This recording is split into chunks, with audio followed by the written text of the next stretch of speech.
Nature's Archive Podcast, a Jumpstart Nature production. Today's episode is very timely. Our guest is Margo Robbins, co-founder and executive director of the Cultural Fire Management Council.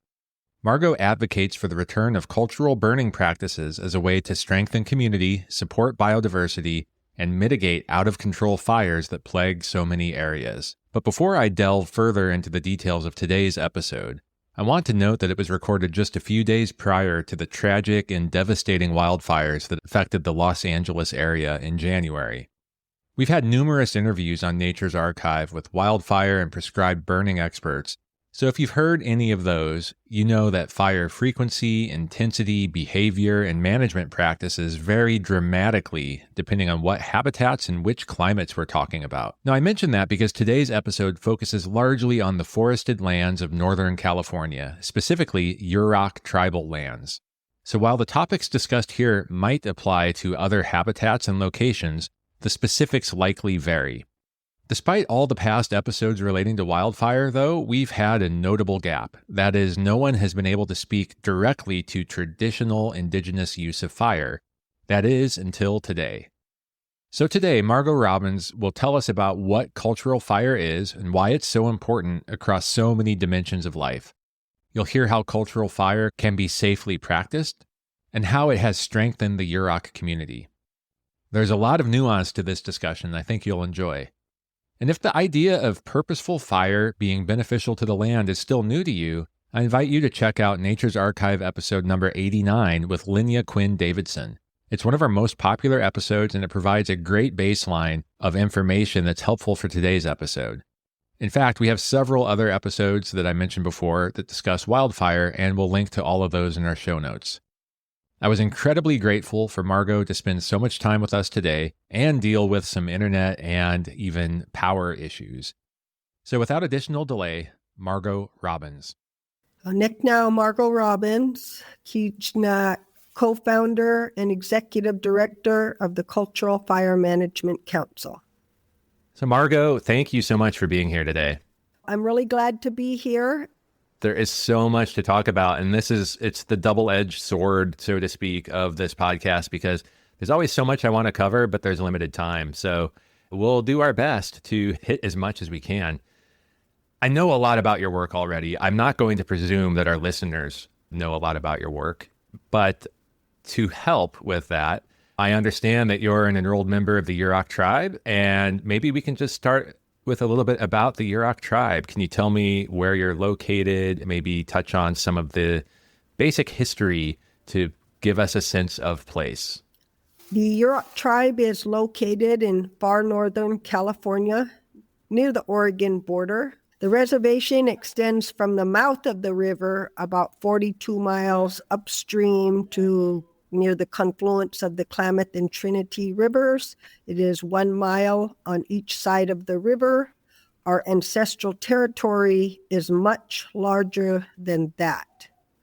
So we have a village system with a head person of each village. We do not have chiefs.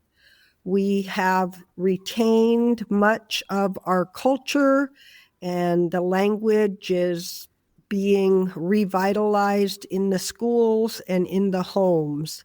We still practice our traditional life ways of hunting, fishing, gathering, weeding, and ceremonies. And fire.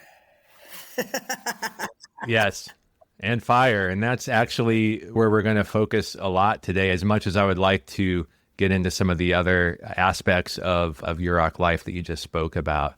So for you personally, what has led you to so passionately pursue returning fire to your lands? I am a basket weaver, and some of our basket materials are fire dependent.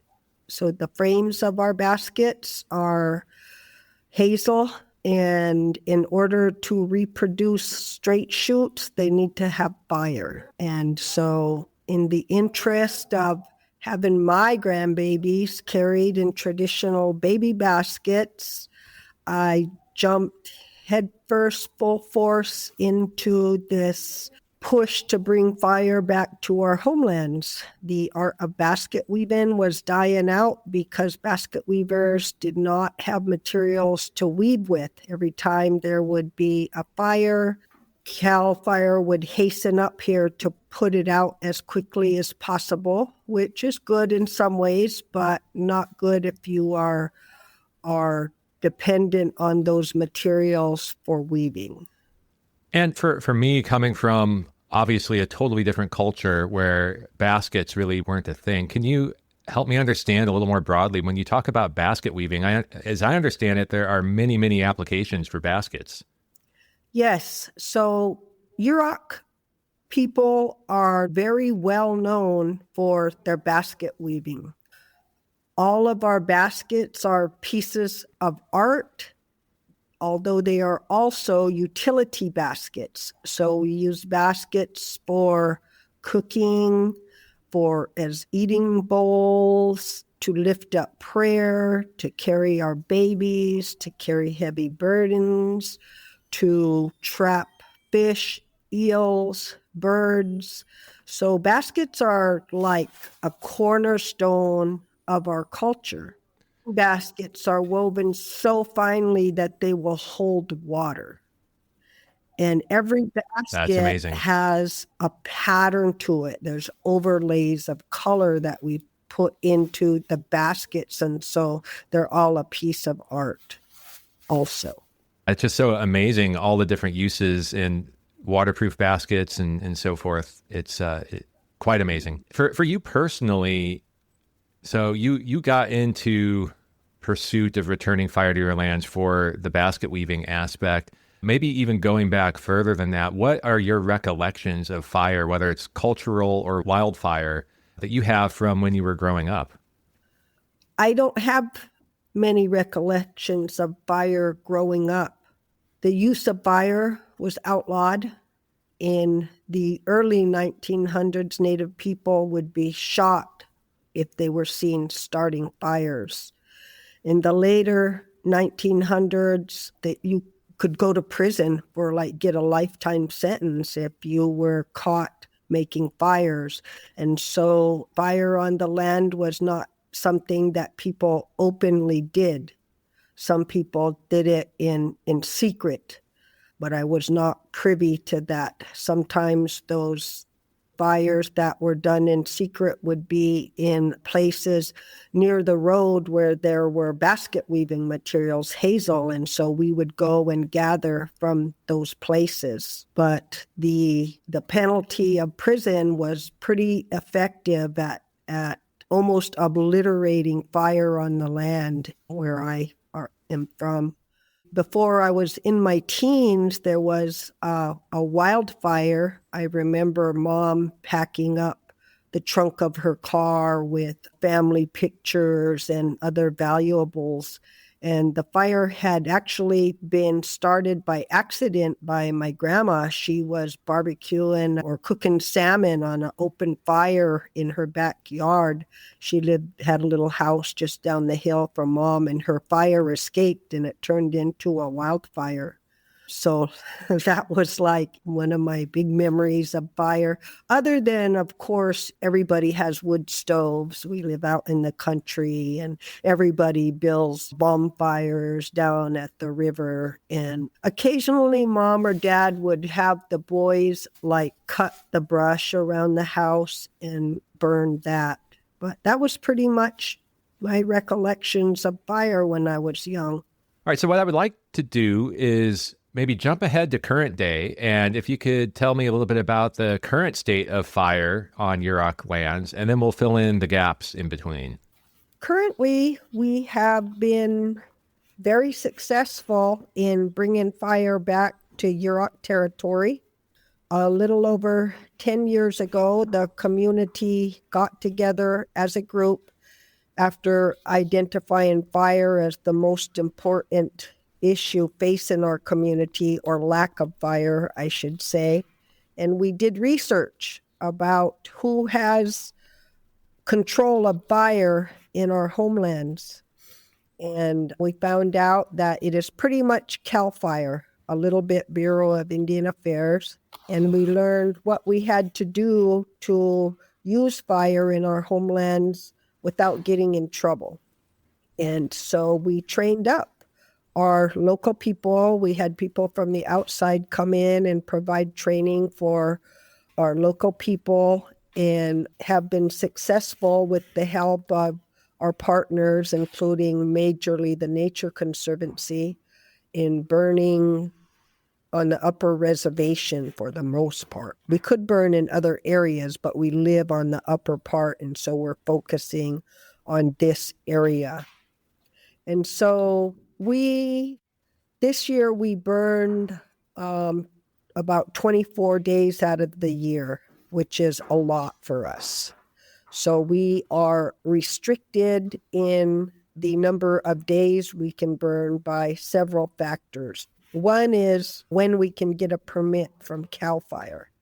So in the summertime, they are not comfortable giving us a permit, although we are moving those dates in a little later into early summer and a little earlier in the fall, pushing the envelope to stretch those burn windows open. And is that reluctance for summer burning because of the climate, because it's generally the dry season? It's very dry here in the summer and hot. It's not uncommon to be 100 degrees or a little over, and it's very dry. But we're also affected by the coastal weather because we're relatively close to the ocean. And so sometimes when it's really dry in other places, there's areas in our homelands when that's the only time those places will burn. And so we're trying to educate CAL FIRE about that. And they've been pretty accommodating after about 3 or 4 years of really eyeing us and not knowing what to think about a group of community people out there burning, but they came to understand that we know what we're doing and we're willing to follow the rules, and we have gained their trust. And so now we can burn, and we burn anywhere from, if it's around somebody's house, it might be just an acre or two, but that could be expanded up to 80 acres in a day. And in order to get to this point, you mentioned that you got some training and engaged with some partners, with CAL FIRE, with Nature Conservancy. Did it require any changes to legislation or policy or anything like that with government entities or other groups? There have been changes in legislation, but we started burning before those changes came into reality. As the realization that fire was needed more on the land, not less, because of the huge wildfires, and the purposeful use of fire as a wildfire prevention tool. And government agencies realized their mistake in trying to exclude fire from the forests. And now we have all this fuel on the land that's turning into these mega wildfires. They have done an about turn and have come to Native people to look for solutions to the wildfire/climate crisis we're facing. So we started pushing for more rights for Native people to burn, and that has made things a lot easier. So, for example, one of the laws that came into being is that cultural burners are considered to be the same as a nationally qualified burn boss. And to be a NWCG qualified burn boss would take 10 years or more in the agency system. Of course, many Indigenous burners have much more than 10 years, and they know that experience is in their homelands. And so it was a huge step, though, for legislators and government agencies to accept that, yes, we know what we're doing. You mentioned the term cultural burning. How do you define cultural burning, and how might that be different, say, from prescribed burning or some of the other terms that people might hear? Cultural burning is similar to prescribe burning, and there's different maybe levels of cultural burning, I guess you could say. In my opinion, true cultural burning is, it doesn't require any permits. It doesn't require any special clothing. It doesn't require agency qualifications. It is the average person going out and burning around their home or gathering place for cultural reasons. Like near my house, I have 10 oak trees and hazel. And so I burn a little area over there, and then I go back and harvest it. So cultural burning is indigenous people from that place using place-based knowledge to burn for cultural purposes. And then they are going back and taking care of or utilizing those resources that they burned for. Now, there is the other level of cultural burning, which the Cultural Fire Management Council typically uses, and we call that prescribed fire with cultural objectives. And so all of our staff has the NWCG qualifications, and when we are burning bigger areas, we put in all the fire lines, we have the hose lays, we're all wearing the Nomex, the hard hats, yellow shirts, green pants. We have fire engines there. We have a burn plan describing the parameters of the conditions we can burn under. But we are burning for cultural objectives. Maybe those objectives are basket weaving material, animal habitat, traditional foods, traditional medicine. And so that is also a cultural burn.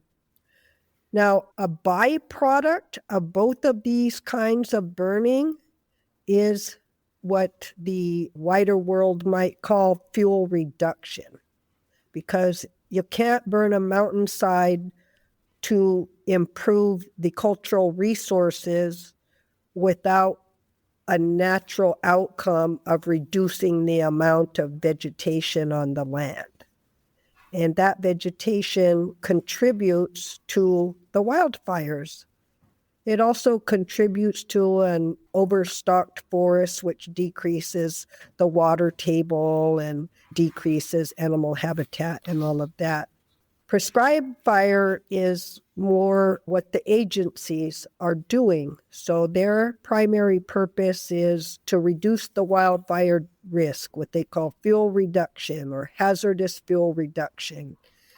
And they have all of the qualified NWCG qualified people, the burn plan, the fire engines, all of that. A byproduct of what they are doing also provides cultural resources, and we will go in after they burn and gather stuff. They may not know what those are or even that they're there, but we know. You mentioned the Cultural Fire Management Council, and we're going to spend a little bit more time on that, I think, here in a few moments. But the question that came to mind was, you mentioned approximately 10 years ago, you and the community came together, really recognizing that the lack of fire was so critically important. Was that the time where you founded the Cultural Fire Management Council?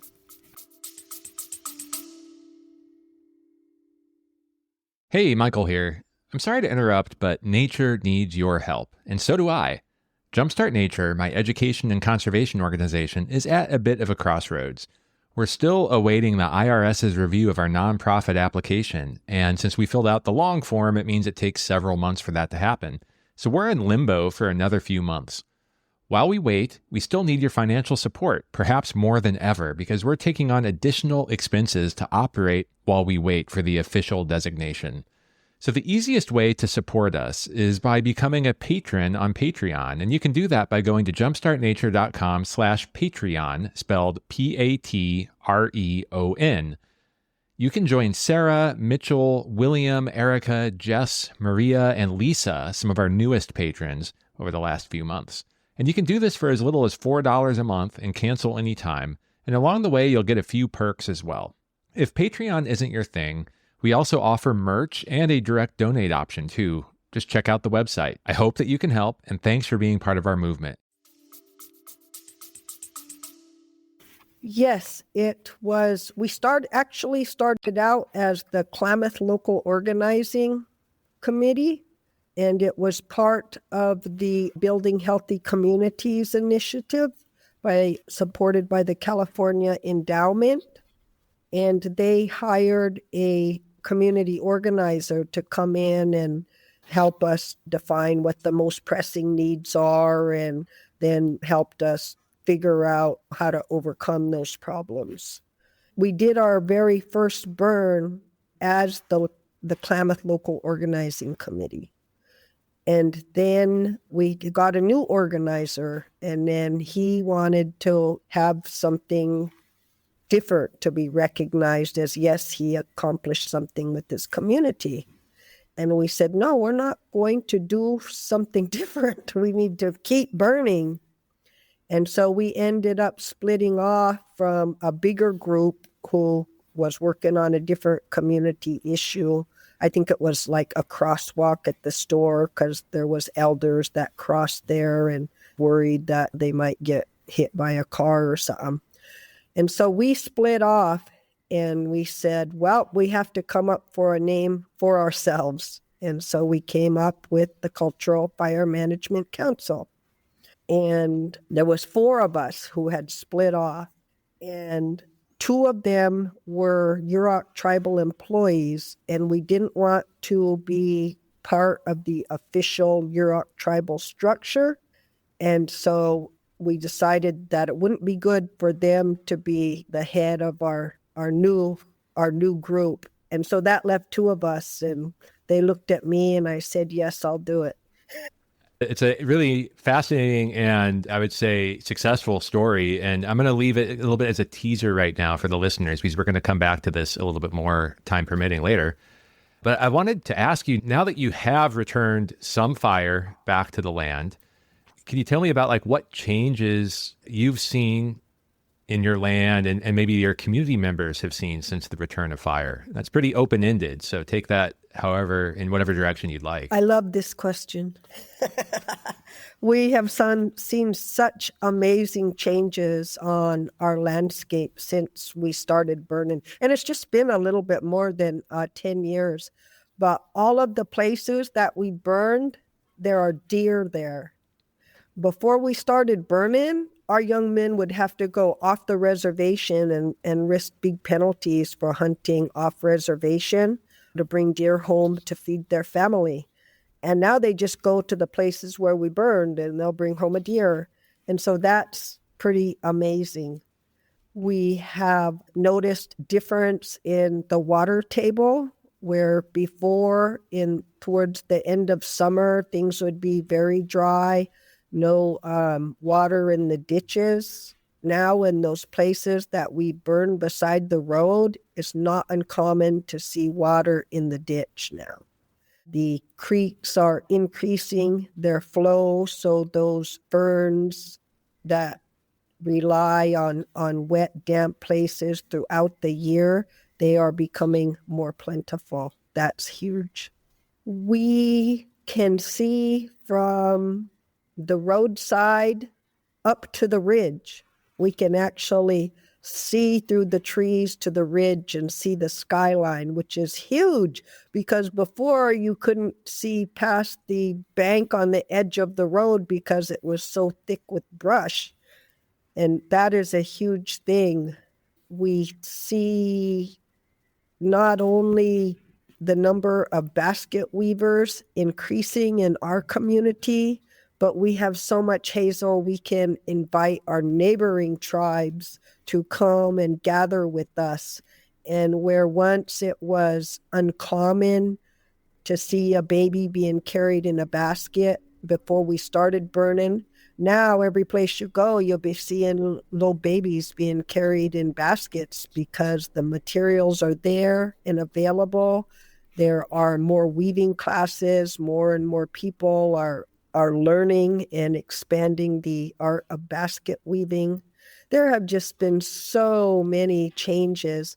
We see people who before they started working for us was trying to find a ride to work. Now they have a car to take their family places in, and that's pretty cool. We see people changing their lifestyles because they have an opportunity to do something so meaningful in the community that their old habits and lifestyles no longer suit who they are. Yeah, it really sounds like it's helped with identity, well-being, cultural connectiveness, like just permeating the whole society. It's pretty amazing. Yeah. I really had no clue when we first started this how important and what a critical element of being fire is, not only to the landscape but to the people. It's like just amazing how far reaching it is. It affects the plants, the animals, the soil, the water, the air, the people. It's amazing. As you look ahead, it seems like the trajectory is really good, but I'm sure there's more that you're looking to do. What would you like to see? Like, what outcomes would you like to see in the future on your lands or with the people? It's interesting. Yesterday at our staff meeting, we just had a visioning exercise or activity with all of our staff about the future of CFMC and what we want it to be. But I see us with our partners taking care of our entire ancestral territory with fire. The Yurok people don't own a lot of the land. A good portion of it is owned by Forest Service and parks. So it's important to partner with those other entities that have jurisdiction over some of the land. So I see those partnerships becoming more solid. Also with the parks, we have a pretty good relationship with them now. We go down there and burn with them. They come and burn with us. I look forward to the day when we can drive from the end of the road all the way up to the store and look up the hill and see the skyline, not just patches here and there that we burn, but the whole entire way. And that we can look down the hill and also see the river, that we are returning it to that open, walkable space that looks like it's cared for and loved and not this overgrown, tangled mess that we're currently faced with. I see herds of elk on our homelands. I see our workforce expanding to have not just 3 work crews on the land, but maybe twice that many. Right now we have 2 fire engines, at least doubling that.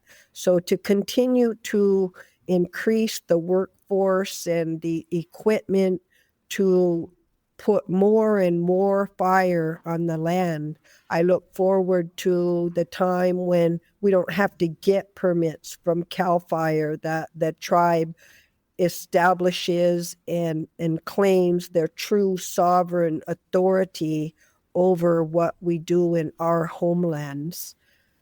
So, yeah, big dreams. It sounds like a very pleasant dream and hopefully not a dream, but a reality before long. And I think when pursuing that dream, you probably encounter a lot of myths about what cultural fire, cultural burning is. What types of myths do you still encounter and do you have to address? I think that people are just, I don't know if they're like creating myths about it so much as that they just really don't have any clue what cultural burning is.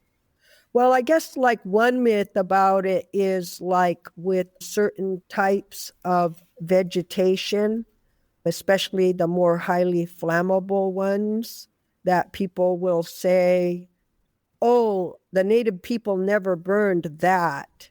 And that comes from the fear of burning it and afraid that it will escape and get out of control. But if the Native people had been allowed to continue taking care of those places with fire, it would not be such heavy buildup and thick as it is now, to where it's such a huge fire danger. So the fact that it presents such a huge danger today tells me that, in fact, they did burn that previously. And if they would go to the eldest people in that area, I believe they would find people who have memories of their grandma who talked about how those places were taken care of. Yeah, that leads to two questions. I'll see if I can remember both of them here. So with such a large gap in cultural burning because of the kind of colonial mentality of suppressing it all, how much have you as a people had to relearn, and versus how much of that knowledge continued to be passed down through history and story and so forth? We have been fortunate in those renegade burners who continued to burn on the sly and who taught their little kids to do that also. And so a lot of the knowledge has remained intact. Different people hold different pieces of that knowledge. And when we come together, typically like in planning mode, and when you come together in planning mode with your neighboring tribes, and you start to get more of that picture and piecing it together. And then there's also resources like the Kat Anderson Tending the Wild book that has important information that helps us to understand. So those pieces that may have slipped through the cracks through the generations, we can pick up in other places. And then also just the act of being with fire itself teaches us. And working with fire is a never-ending learning experience. And even if the knowledge of how our ancestors burned came to us fully intact, we would still have to adjust the way that we use it because of climate change. And also because of the lack of fire being on the landscape for over 100 years, it is so very different, the conditions of what we're burning in compared to what our ancestors did when they burned every year. Yeah, and actually that ties into the second question that I alluded to. You mentioned that some of this fuel buildup is so great. Do you find that sometimes you have to prepare the land in advance of a cultural burn, say by mechanical means or manual thinning or other methods to get it in a state where then you can proceed with a cultural burn? It is almost always necessary to do some kind of prep work before putting fire on the ground. That might be cutting a fire line around it and then having water. There are times in springtime when you may not have to do that. You get a week of good weather, you can burn. And when the fire gets to those shady, damp places, it just goes out. But we almost always, not always, will put a fire line around it. I do not subscribe to the myth that you have to go in and cut and pile and burn before you can do a broadcast burn. Sometimes that is advisable, but it is certainly not necessary all the time. I think it's just people who are in fire on the land. We have fire suppressionists now responsible for doing prescribed burns. They're used to rushing to a fire and putting it out, so it's pretty challenging for them. I can imagine. I have to ask, do you have a lot of frogs outside where where you're at? Because it sounds like there's a lot of frogs in the background. Yes. They're just singing away out there. In all our culture, at What a this pleasant time of sound. year, when you hear the frogs singing, it means the eels are running. And so people hustle down to the mouth to catch them. And then within another month or so, the eels will be in the river. I had a note here of another term that I wanted to hear your thoughts on, and that's family burning. Can you tell me what family burning is? Family burning is cultural burning in its truest form. So at one time, families were responsible for burning their own hunting and gathering areas. And that was one of the strategies that we identified to bring back traditional styles of burning. And so we support a family burn program where we'll help families prep their land so that the fire won't escape. If they need to put a fire line around it, we have tools they can use. We'll send a few people to help them. If the brush is like right up against their house, then it would obviously need to be cut back and pulled away and piled. And so we'll help with that. And then on the day that the family decides that they're going to burn, we'll send a fire engine and a couple of people so that they have a mobile source of water. Family burning is in our area done when CAL FIRE doesn't have restrictions on burning.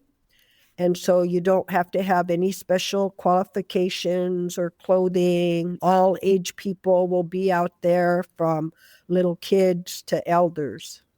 I know one of the concerns that people have with any type of fire is the smoke impact. So can you tell me a little bit about how you manage for that, and maybe if there's any misperceptions or perhaps they're valid perceptions about smoke? Every burn plan has a smoke management component to it so that you are minimizing the smoke impacts to sensitive communities such as schools and in hospitals.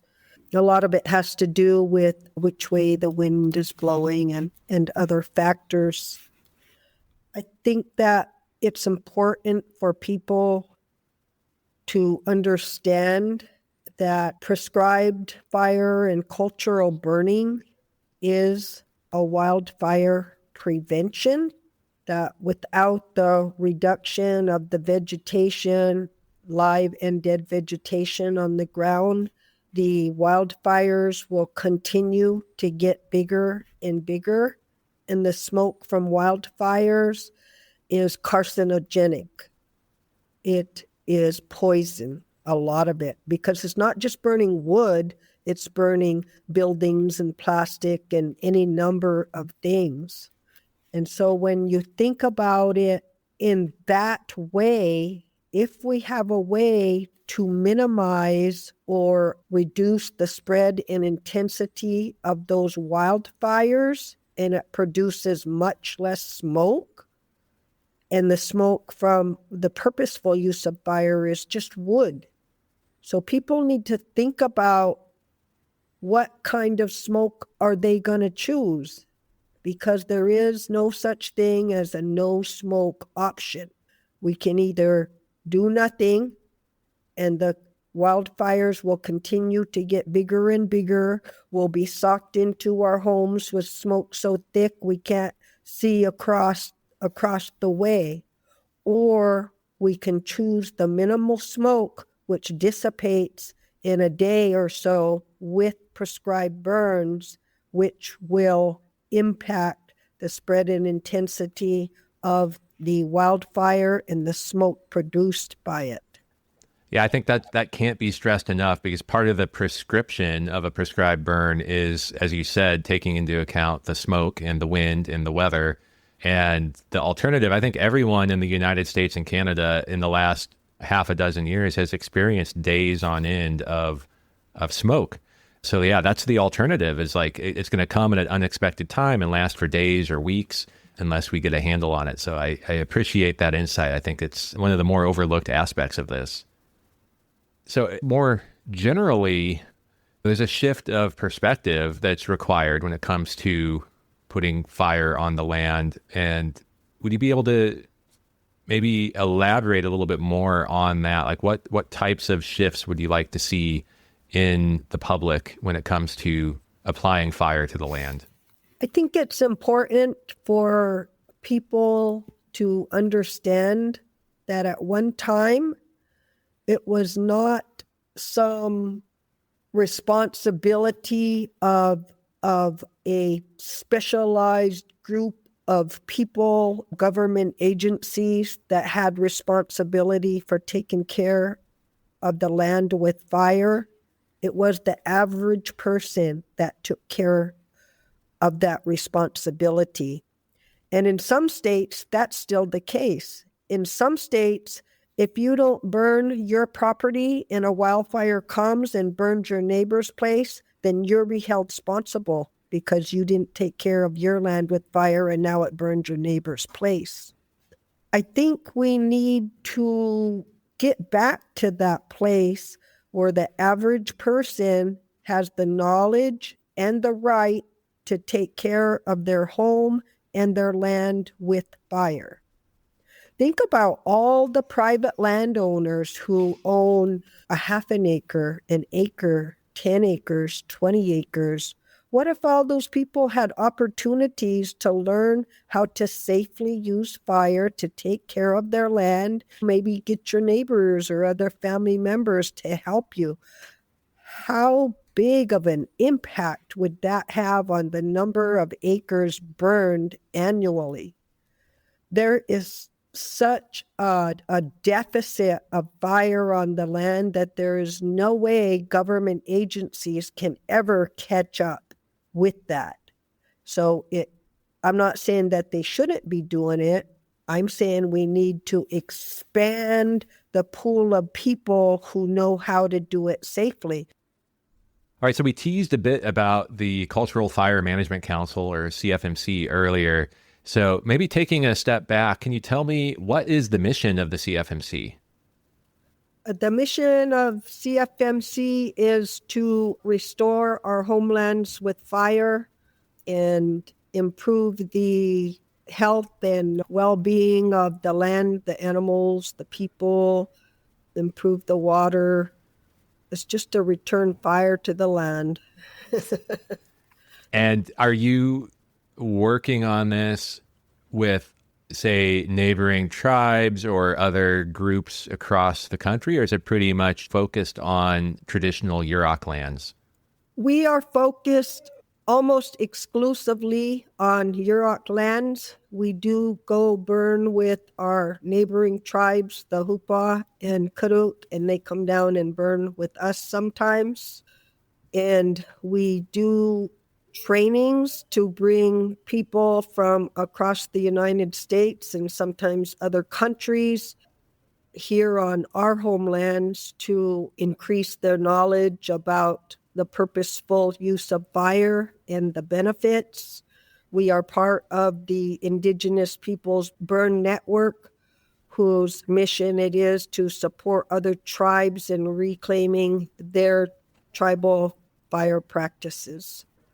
So how can people help the CFMC? Is it a nonprofit? Are you looking for donations or volunteers, or what can people do?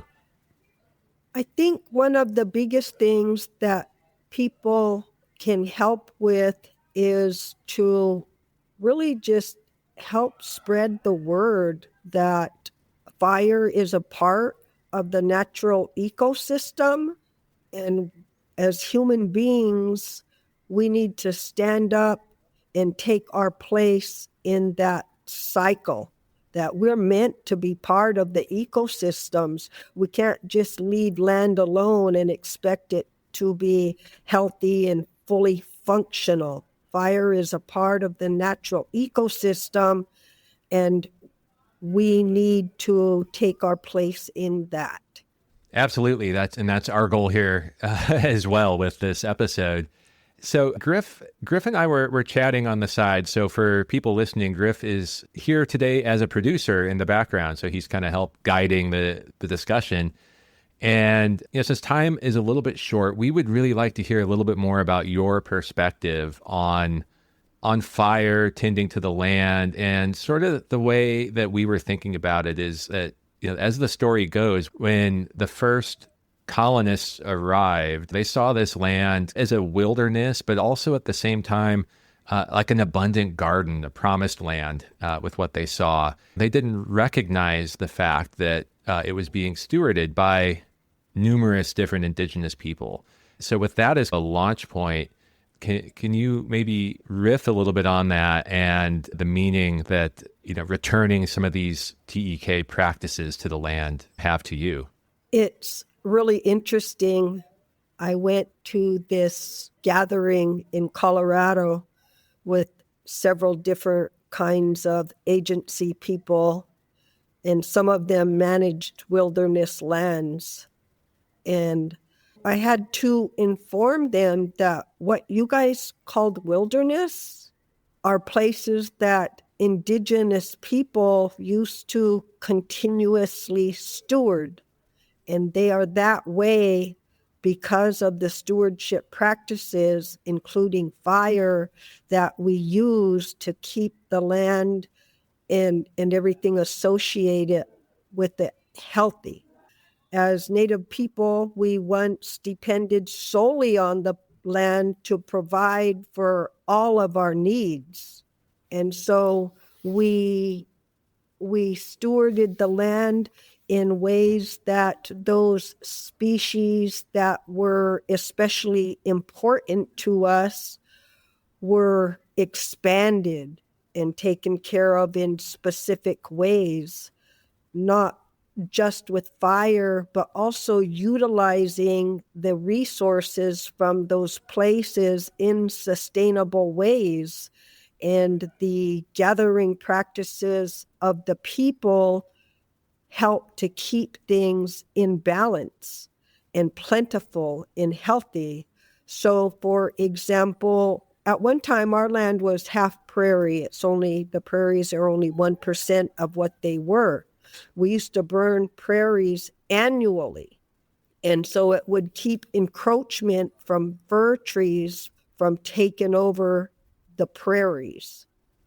On those prairies, not only did deer and elk thrive, but also other kinds of animals, coyotes, birds, things like that. On those prairies, there are what we call Indian potatoes. There's like 5 different kinds of potatoes that we would go out and dig up. When you dig those up, you take the corms off, leave them in the land, and then more grow back. And your digging tool aerates the soil.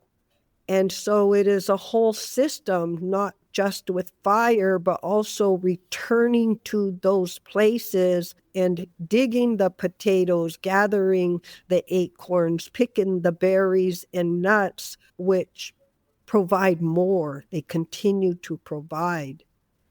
And so the traditional ecological knowledge has to do with not just taking care of those places, but actually utilizing the resources in the way that they were meant to be utilized. Not over-harvesting, but doing it in a sustainable way. And since we're about at time, I just want to ask Griff, was there any follow-up that you had to that? Margo, our mutual friend, Francisco, he's such an interesting young dude, and him and I get into conversations about TEK, and he always blows my mind. And one of the things that he was telling me and a group of other land manager types was, he was saying the role that indigenous play in the relationship that indigenous people had on their land could be understood by scientists as they were a keystone species. Have you heard that before? And do you like that? That humans are a keystone species? Yeah, that the role that the Yurok played on their land was like a keystone species. Like they fit in and were like, kind of like the beavers would be called, or the oaks would be called, like they were a species that many other species depended on. I haven't heard of that before, but it makes total sense that we as humans are a keystone species to creating balance in the landscapes, that everything has its place. And when those things get out of balance, then it starts to become unhealthy. And catches on fire and burns to the ground. Yeah. Or it becomes so thick with vegetation you can't walk through it. None of the bigger animals can live there, or the water source is contaminated or depleted until it is no longer healthy. So many pieces of the puzzle are affected by any one thing that's out of balance. All right. I know we're short on time, but I can't really express how happy I am that we've been able to make this connection and have this discussion, and how excited I am to share it with our listenership. So, Margo, thank you for jumping through all the different hoops you had to jump through to make this discussion happen. I know internet going out and power going out and everything else. So thank you so much for doing this. I can't express enough how much it means to me. Well, thank you so much for having me. I really appreciate the invitation to be on here. You guys are doing really good work and helping to spread some really important messages. So I'm really glad that you're going to help spread the message of good fire. All right, Margo, thank you again. I appreciate you and all of the work that you're doing. Thanks for sticking through the entire episode. If you made it this far, I hope that it means that you enjoyed it. If so, please spread the word and share this episode with 3 friends or groups that you think would enjoy it too. As for today's episode, let me know. Did I miss anything? Was there a topic I should have covered? Let me know at podcast@jumpstartnature.com or DM me on any of my social accounts. I'll do my best to answer your questions. You can find me at Nature's Archive, one word, on Instagram, Facebook, and Twitter. I also share photography, nature stories, and much more on those accounts, so you can follow just to stay in touch too. And despite being called crazy by numerous friends and colleagues, last year I left my tech career behind to start Jumpstart Nature, which Nature's Archive is now part of. For the sake of myself, my family, and the planet, I need to make this work. So please also consider becoming a patron at patreon.com/jumpstartnature. I offer some exclusive content and perks, and you can start donations as low as $4 a month. Lastly, please also check out our latest creation. It's the Jumpstart Nature podcast. Each episode reveals an unseen, surprising, or misunderstood nature topic with the help of experts and our host, Griff Griffith. It's entertaining and inspiring, and even reached number 3 on the Apple Nature podcast charts. There's much more on our roadmap, but we need your support, so check out jumpstartnature.com for more details. Thank you.